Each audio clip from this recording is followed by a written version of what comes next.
नमस्कार दोस्तों, क्या आप जानते हैं कि सन 1903 था और वह जगह थी उड़ीसा और मंदिर का नाम कोणार्क सूर्य मंदिर था। उसी वर्ष कोणार्क सूर्य मंदिर का मुख्य द्वार अचानक बंद कर दिया गया था, जो पूरी तरह से रेत और बजरी से ढका हुआ था। इस घटना को लगभग 118 साल बीत चुके थे, लेकिन भारत सरकार ने आज इस दरवाजे को नहीं खोला है। जब आप कोणार्क मंदिर जाते हैं तो आपको मंदिर का मुख्य द्वार बंद दिखाई देता है। फिर आपके मन में भी प्रश्न होता है कि आखिर यह दरवाज़ा क्यों बंद है। इस मंदिर के क्षेत्र में घूम सकते हैं, लेकिन इस मंदिर का भव्यता और रहस्य इस मंदिर के बीच का मुख्य द्वार के अंदर मौजूद है। इस मंदिर में कई रहस्य जुड़े हुए हैं, क्योंकि यह मंदिर अधूरा है। यह अधूरा मंदिर ही इसकी खास बात है।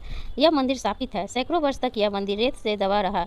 मंदिर में 52 टन का चुंबक लगा हुआ था। इस मंदिर को बनाने वाले शिल्पी ने आत्महत्या कर ली थी। यह भी कहा जाता है कि रात के समय इस मंदिर में नर्तकों की आवाज़ आती है।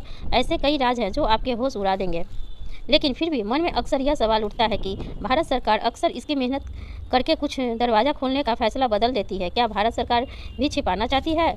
यह मंदिर भगवान सूर्य को समर्पित है। इस मंदिर की भव्यता के कारण वह देश का 10 सबसे बड़े मंदिरों में स्थापित होना चाहता है। कोणार्क सूर्य मंदिर पूरे उड़ीसा शहर से लगभग 23 किलोमीटर दूर नीले पानी की पसंदीदा चंद्रभागा नदी के तट पर स्थित है। यह मंदिर पूरी तरह से सूर्य देव को समर्पित है। मंदिर को इस तरह से डिजाइन किया गया है कि एक रथ के समान 12 राक्षस है और उसके साथ शक्तिशाली बड़े घोड़े खींचे जा रहे हैं और इस रथ पर सूर्य देव को बैठे हुए दिखाया गया है।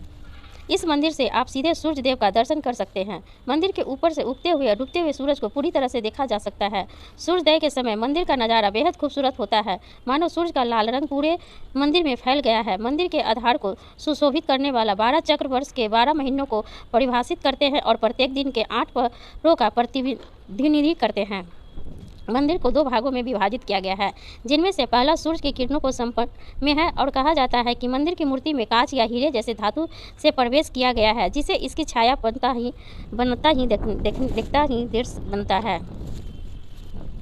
वही मंदिर की कलाकृति में इंसानों को हाथियों और शेरों द्वारा प्रतापित किया गया है। यह धन और गौरव का प्रतीक भी है, ज्ञानवर्धक भी है। इस मंदिर के बारे में कहा जाता है कि इस रोग को शुरुआत भगवान कृष्ण के पुत्र शाम्भव के श्राप से हुई थी। इससे बचने के लिए उन्हें सूर्यदेव की पूजा करने की सलाह दी गई थी। शाम्भव ने चंद्रभागा नदी के संगम पर 12 साल तक तपस्या की और सूर्यदेव को प्रसन्न किया था। उनकी बीमारी ठीक हो गई थी। इसके बाद शाम्भव ने भगवान सूर्यदेव का मंदिर बनाने का फैसला किया। बीमारी का पता चलने के बाद चंद्रभागा नदी में स्नान करते समय सूर्यदेव की एक मूर्ति मिली थी। इस मूर्ति को विश्वकर्मा जी ने बनाया था। शाम्भव ने मित्रवान में अपने द्वारा बनाए गए मंदिर में मूर्ति स्थापित की और तब से इस स्थान को पवित्र माना जाता है। यह भी कहा जाता है कि यहाँ आज भी नर्तकियों की आत्माएं आती हैं। लोगों की मानना है कि आज शाम भी उनके नर्तकों की पद चिन्ह सुनते हैं और उनकी घुंघरू की आवाज़ सुनाई देती है। कभी यहाँ राजा के दरबार में नृत्य करते थे।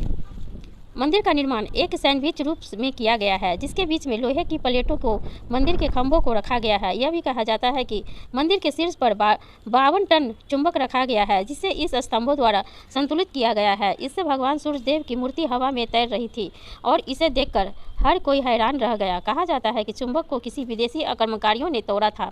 यह भी कहा जाता है कि मंदिर के ऊपर रखे चुंबक ने समुद्र से गुजरने वाले नावों और जहाज़ों को क्षतिग्रस्त कर दिया, जो लोहे से बने होते थे। इससे नाविकों को अपनी नाव को बचाने के लिए चुंबक को बाहर निकालना पड़ा। यह पत्थर केंद्रीय पत्थर के रूप में कार्य करता था और ये कारण मंदिर के अन्य सभी पत्थर को संतुलन में थे। इसे हटाने से स्तंभ का संतुलन बिगड़ गया और मंदिर को नुकसान पहुंचा। लेकिन इस घटना का कोई ऐतिहासिक वर्णन नहीं है और न ही चुंबकीय पत्थर का कोई वर्णन है। वर्ष 1557 को इस